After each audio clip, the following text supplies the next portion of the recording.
শুভ দুপুর বন্ধুরা, একদম 12টা 5-10 মতন বাজে। অন্যদিন বিকেলে আরম্ভ করি, সকালে আরম্ভ করি, কিন্তু দুপুর থেকেই স্টার্ট করছি, কেননা আজকে হচ্ছে বৃহস্পতিবার। যেখানে গিয়ে ভিডিওটা শেষ করেছিলাম ঠিক তারপর থেকে আরম্ভ করেছি।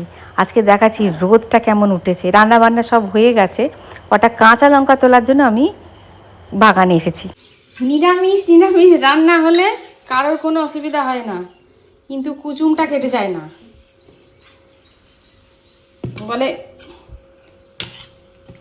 কীরকম করে খাবো, কোনটা দিয়ে খাবো। আমি দিলাম দাঁড়া, আমি খাইয়ে দিচ্ছি তোকে, ঠিক আছে। তখন ওকে চামচটা দিয়ে দিয়েছি, চামচটা এতেই আছে, চামচটা দিয়ে আমি এবার তুলছি গল্প তোমাদের সঙ্গে কথা বলতে বলতে। দাঁড়া আমি খাইয়ে দিচ্ছি, খাইয়ে যেই দিলাম বলছে কি ভালো খেলাম আমি। তাহলে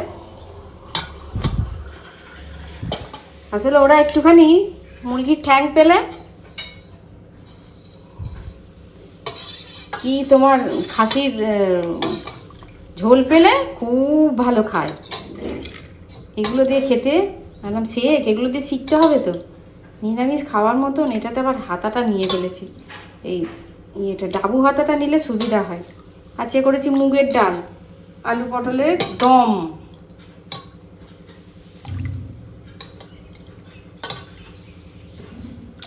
মুগের ডালটা প্রথমে 2টো সিটি দিলাম, দিয়ে ওমা গললো না।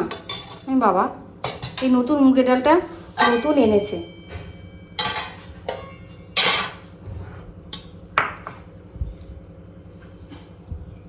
আমাদের গাছে নোটে শাক ভাজা, সেদিন রসুন ফোড়ন দিয়ে করেছিলাম, কি দারুণ খেতে হয়েছিল। তোমরা একজন বলছো কালো জিরে দেবে, কালো জিরেটা ফুরিয়ে গেছিলো, কালো জিরেটা ছিল না।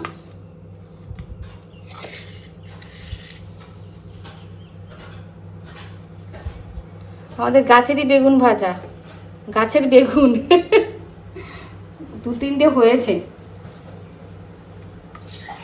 ভাবলাম একটুখানি পায়েস করবো, দূর আর এনার্জিতে আর কুলোলো না, এনার্জিতে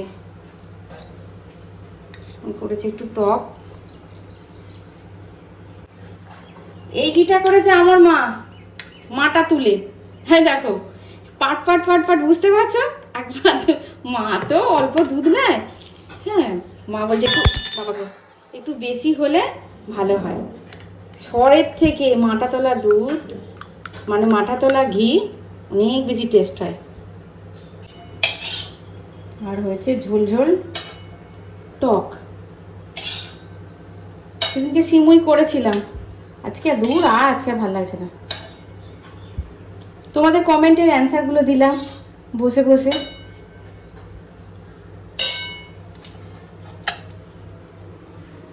চলো বসবে, চলো সবাই খেয়ে নেবো, একসঙ্গেই খেয়ে নেবো। চলো মনে করে ওটা সরাও, উনি এবার খালি গায়ে বসেছেন, ওনাকে দেখানো যাবে না।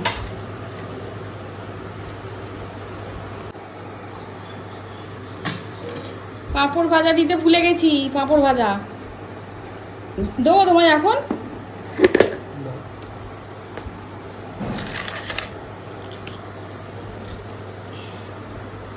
লাগলে নেবে।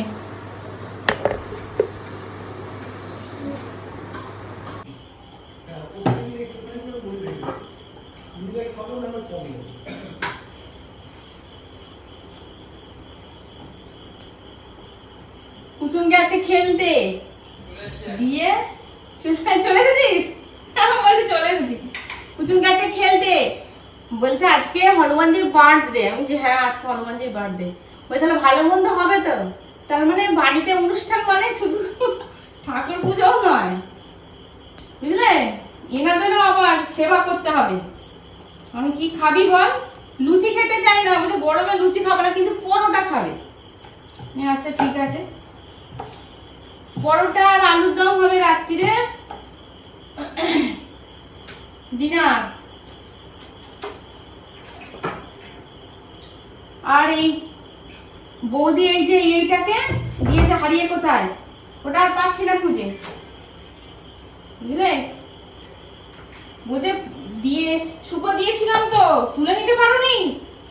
আমি ভালো, কোথায় যে গেল। ওদের কি দোষ বলো, ছোটোবেলায় আমরাও ওরকম ছিলাম।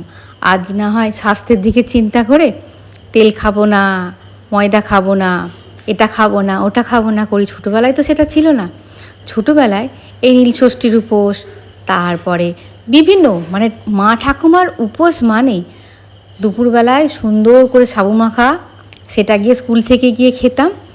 আর রাত্রেবেলায় জানতাম মা ঠাকুমা ভাত খাবে না, মা ঠাকুমার জন্য লুচি বা পরোটা হবে, এবং সেটা একটু বেশি করেই হতো। ওরা যদি 4টে খেত, আমরা 2টো করেও ভাগে পেতাম। সেই যে কী আনন্দ ছিল তখনকার দিনে। এই ছোট্ট ছোট্ট আনন্দগুলো, ছোট্টবেলাকার স্মৃতিগুলোকে নাড়িয়ে ছাড়িয়ে যায়। এখনকার ছেলেদের এসব, হ্যাঁ আনন্দ হয় ঠিকই, অল্প যারা যেটা খেতে ভালোবাসে আনন্দ হয়, কিন্তু আমাদের যেরকম একটা বিশেষ আনন্দ হতো, আমার তো মনে হয় এরা সেটা পায় না। কেন বলো তো?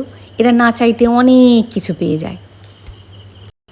আজকে ভাই বজরং বলি বাম্পার গরমও রেখেছি, কী যে গরম করছে রান্নাঘরটা থেকে, মনে হচ্ছে কখন বেরিয়ে যাব, কিন্তু উপায় নেই।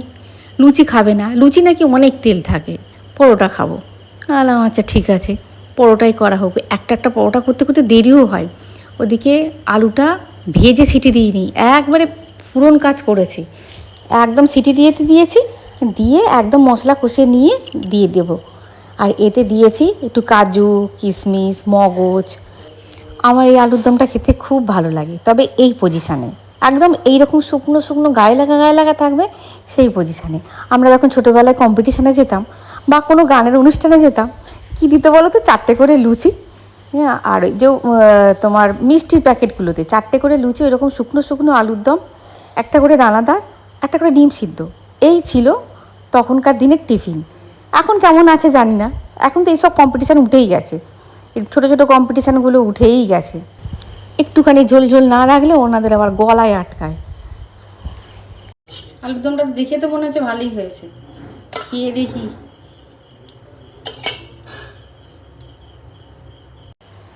মাকে পুরো 8টা 20-তে খাইয়ে দিয়েছি, কেননা লিপিড প্রোফাইল টেস্ট হবে। আর লিপিড প্রোফাইল টেস্ট করতে গেলে ঠিক 12 ঘন্টা আগে খেয়ে নিতে হয়। 12 ঘন্টার মাথাতেই একদম রক্তটা নেয়। আমি বললাম তুমি 8টা 20-তেই খেয়ে নাও। প্রভু খেয়েছে 9টায়, আর আমি খেতে বসেছি 9:30টায়। আজ অনেক হয়েছে ভাই দৌড়ঝাঁপ, একদম ভোর থেকে উঠে। কালকে আর এক দৌড়ঝাঁপ হবে। তোমাদের বললামই তো সেদিনকে ভিডিওতে যে মায়ের কতগুলো ব্লাড টেস্ট করতে হবে। মানে প্রতিবারই ডাক্তারবাবু ওই ব্লাড টেস্টগুলো করতে পারেন। আমি প্রেসক্রিপশানগুলো দেখছি, প্রত্যেকবার ওই ব্লাড টেস্টগুলো করতে পারেন। তার মধ্যে আছে থাইরয়েড, সুগার, ফাস্টিং আর কি, থাইরয়েড, সুগার, তারপরে আরও সব আছে, আরও অনেক কটা আছে। তা বলে দেওয়া হয়ে গেছে, ওনারা আসবেন। তা মাকে আর সেই সময় মতন করে মাকে বললাম খেয়ে নিতে। তা মা খেয়ে নিয়েছে, 12 ঘন্টা পর ব্লাডটা নেবে। তো কালকে আসবে, ব্লাডটা নিয়ে যাবে। তবুও দেবে বলেছিল, দিয়ে দেখলো যে কোলেস্টেরল কম আছে এখন, দিয়ে বলে এখন আর দেবো না, পরে দেব। আর আমিও ভাবছি কালকে যে হিমোগ্লোবিনটা দিয়ে দেবো কিনা, পরেও দিতে পারি। ফালতু আর রক্ত দিতে ভালো লাগছে না, রক্ত হচ্ছে না আগে। তবে কিন্তু রক্ত দিলে তবে নতুন রক্ত তৈরি হয়, কিন্তু অত রক্ত দেওয়ার মতো নেই। আজকে বিভৎস গরম রেখেছে, বিভৎস। আজকে মানে কি বলবো, পরোটাগুলো করতে করতে আমি যেন তাওয়ায় সেঁকে যাচ্ছি, এত গরম করছে রান্নাঘরটা। তারপরে যাই হোক সব সময়ের মতন হয়ে গেল। আর দিনের বেলায় হনুমান চালিসা পড়েছি, কিন্তু একটু শেষের দিকে যেন মনে হচ্ছে যেন দেরি হয়ে যাবে, এইবার সংসারে ফিরতে হবে, এই রকম মনে হচ্ছিল শেষের দিকটা। ওই জন্য হনুমান চালিসা পড়েছি, বেশ সব মন মস্তিষ্ক হৃদয় সবটুকু দিয়ে পড়া হয়নি। সন্ধ্যাবেলা একদম মন থেকে হনুমান চালিসা পড়লাম, রাম নাম লিখলাম, তারপরে হনুমান অষ্টক পড়লাম। সব কিছু মনে ভালো ভালো লাগছে, এবার ফিলিংসটা ভালো লাগছে। শেষে যেন মনে হচ্ছে যেন শেষে একবার ঘড়ি দেখে ফেললাম, হ্যাঁ, যে দেখো ওর মধ্যে আমি শেষ করেছি, বুঝতে পেরেছো? তারপরে ব্রেকফাস্টের ঝামেলা ছিল, তারপরে রান্নার ঝামেলা। তা ব্রেকফাস্টের ঝামেলা সেরকম কিছু হয়নি আজকে, কুচুম দুধ ওটস খেয়ে নিয়েছে, প্রভু ছাতু খেয়ে নিয়েছে, আর আমরা ওই ফল টলগুলো খেয়ে নিয়েছি। দুটো মুড়ি খেয়েছি, ওই ছোলা দিয়েছিলাম, গুড় ছোলা দিয়ে, কাঁচা ছোলা দিয়ে মুড়ি খেয়েছি, ফল টল খেয়েছি, মোটামুটি হয়ে গেছে। তারপরে তো ঝপঝপ রান্না বান্না করে নিয়েছিলাম। তাহলে দেখা হচ্ছে কালকে, বুঝলে? শুভরাত্রি। চলো।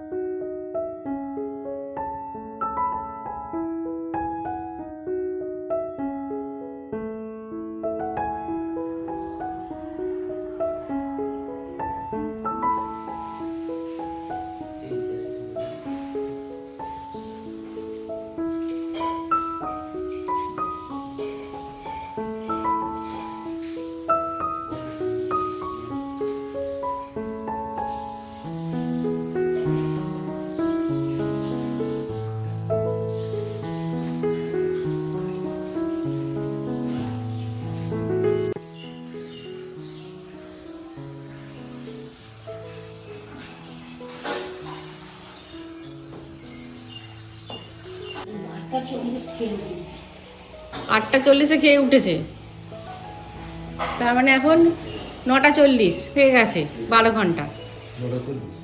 এই 9:40, 8:40, সরি 8:40, আমার পুরো 12 ঘন্টাই হয়ে গেছে।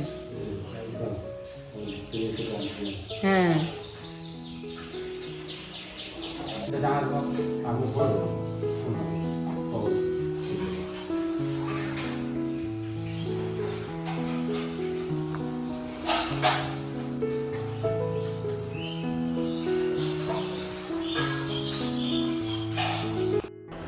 যে ভুলটা বাবার ক্ষেত্রে করেছিলাম, মানে আমার বাবার লিপিড প্রোফাইল অনেক বেড়ে গেছিলো, মানে ট্রাইগ্লিসারাইড, কোলেস্টেরল সব বেড়ে গেছিলো।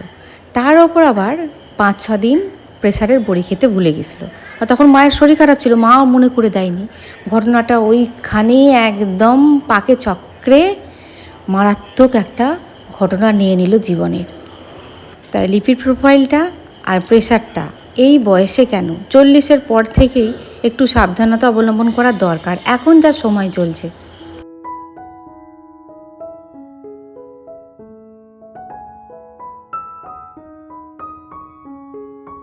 সুজয় নিয়ে যাচ্ছিল।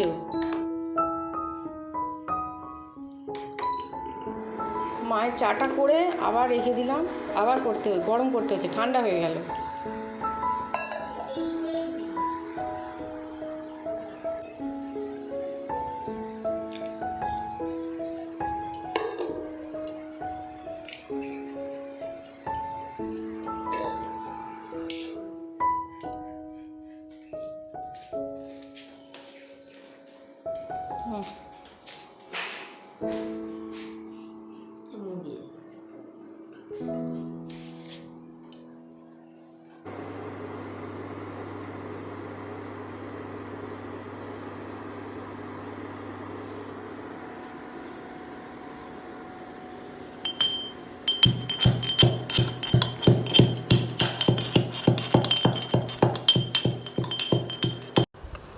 ওদিকে মাকে চা দিলাম, বিস্কুট দিলাম, দিয়ে মাকে বললাম তুমি স্নান করে এসো, আর এদিকে আমি পুজোটা করে নিলাম।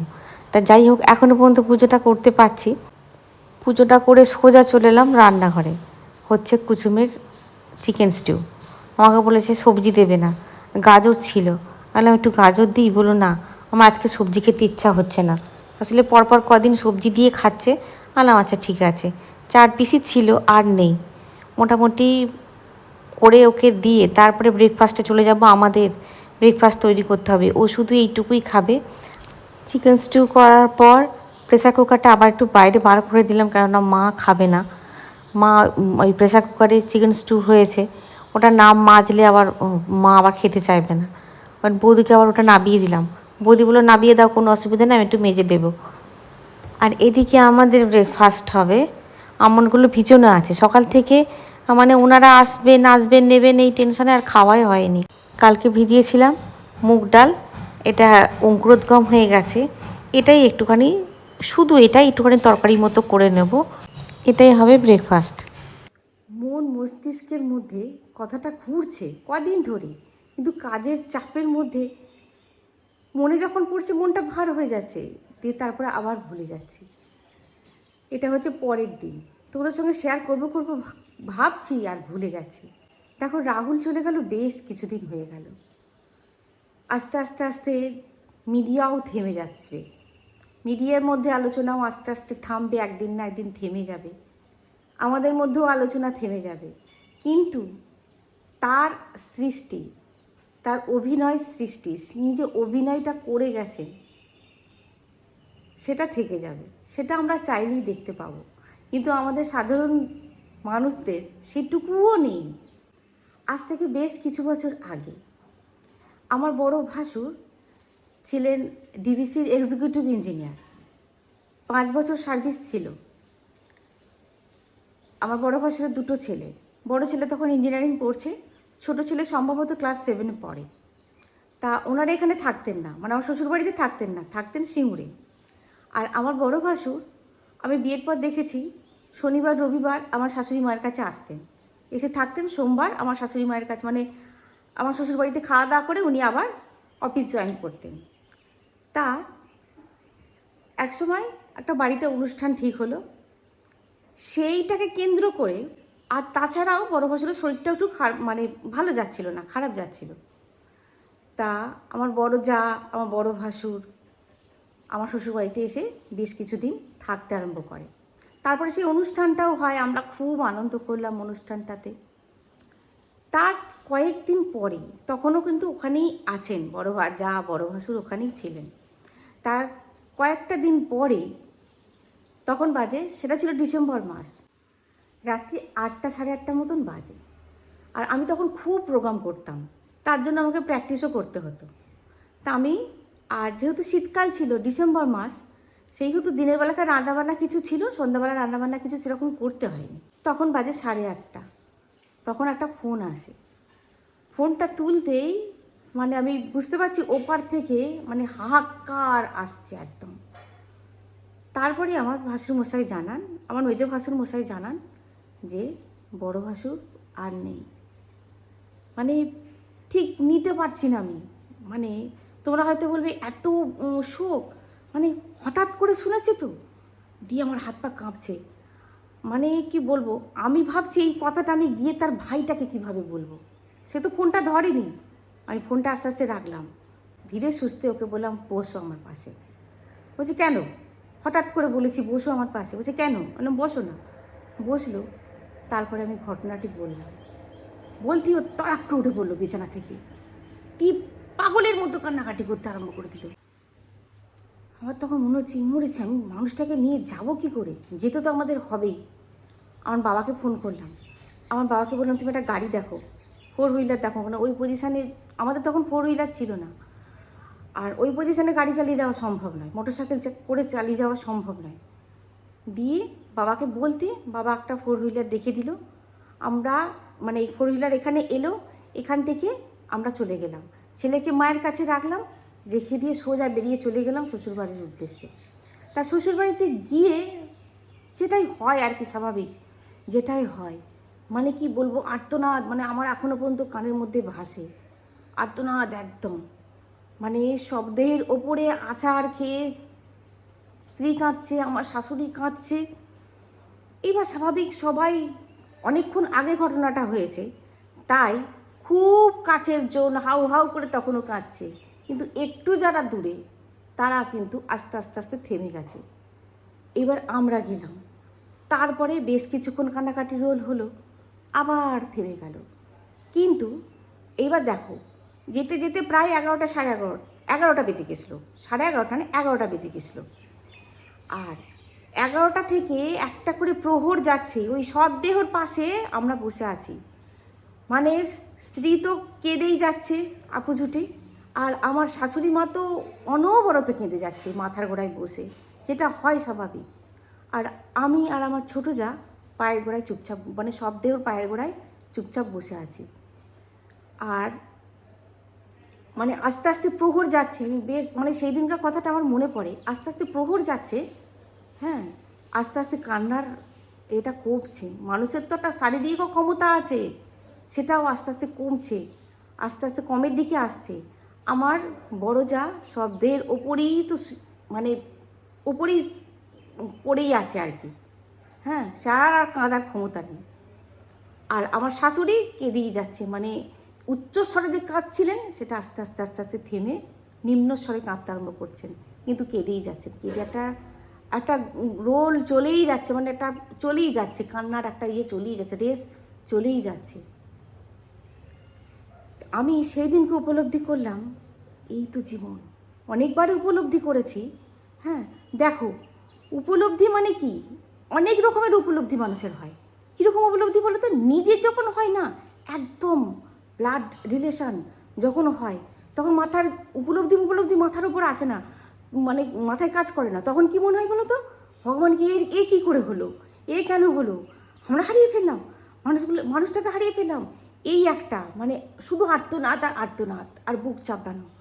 তারপরে পরে পরে পরে তো উপলব্ধিটা আসে। কিন্তু অপরে অন্যজন যখন চলে যাচ্ছে, হ্যাঁ, যখন সেই আর্তনাদটুকু হয়তো হচ্ছে না, কিন্তু উপলব্ধিটা হচ্ছে চরমভাবে। এটাই তো জীবন, এই জীবন, এই উপলব্ধি। তারপরে ভাবো প্রহর যাচ্ছে, তারপরে শীতের রাত, একটু বড় রাত, আস্তে আস্তে আস্তে আস্তে কান্নার রেসটা একদম নিচের দিকে চলে গেল। তারপরে যখন আলো ফুরলো, কে চা করে নিয়ে এসে দিল জানি না, কারা চা করে নিয়ে এসে দিল, চা আর বিস্কুট। ভাবো, চা বিস্কুট, মানে সব দেহের পাশেই। আমার ভালো মনে আছে, হ্যাঁ, আমার বড় যাকে খাওয়ানো যায়নি আর আমার শাশুড়ি মাকে খাওয়ানো যায়নি, বাদ বাকি সবাই কিন্তু চা বিস্কুটটি খেয়েছিল, আমার এখনও ভালো মনে আছে। তারপরে আস্তে আস্তে সকাল হলো, সবাইকে খবর দেওয়া হচ্ছে, সবাই এলো, এসে তারপরে নিয়ে গেল। তারপরে যথারীতি ওই ঘরটা, আমিও মানে কি বলবো, ঘরটা থেকে যখন শবদেহ বেরিয়ে গেল, উনি চলে যাওয়ার সময় কেসেছিলেন, অনেক কাছতে কাছতে বমি করে ফেলেছিলেন। আমার ভালো মনে আছে, আমি ঘরটা আমি নিজে পরিষ্কার করেছিলাম। ওই ঘরটা আমি নিজে পরিষ্কার করেছিলাম, বিছানার চাদর তুলে নিচের সমস্ত বমি টমি পরিষ্কার আমি করেছিলাম।